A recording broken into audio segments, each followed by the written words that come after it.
আজি মই বনাবলৈ লৈছো ব্ৰইলাৰ মাংসৰ কুৰমা।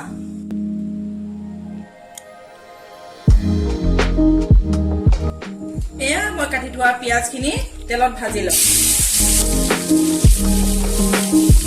যেহেতুকে আজি মই বনাম ব্ৰইলাৰ মাংসৰ কুৰমা, এতিয়া পিয়াজটো মই তেলত আগত ভাজি লম।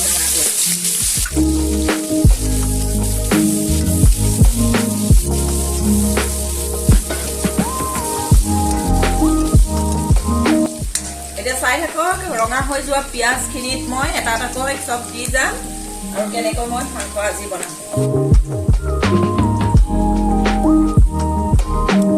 অলপ কম হ'ল আৰু অকণমান দিওঁ।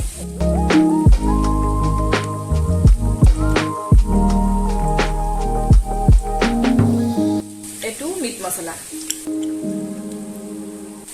এইটো ধনিয়া গুড়ি,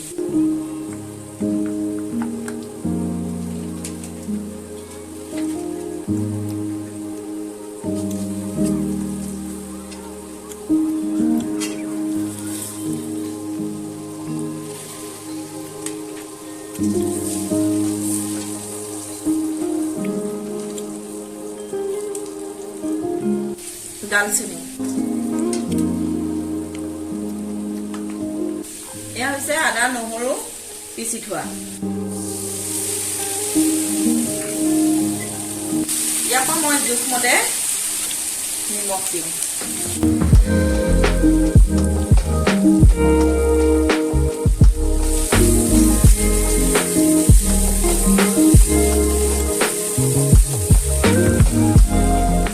এতিয়া মই কাটি থোৱা এয়া বিলাহী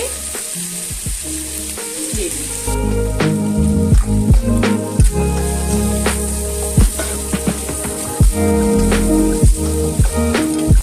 বিলাহী দিবৰ কাৰণে মই অকণমান পানী ছটিয়াই দিম। অকণমান সময় সিজক। চাওঁচোন মই বনোৱা আজি ব্ৰইলাৰৰ কুৰমাখিনি হ'লনে নাই। হৈ গ'ল। এয়া চাওক, ব্ৰইলাৰ কুৰমা ৰেডি।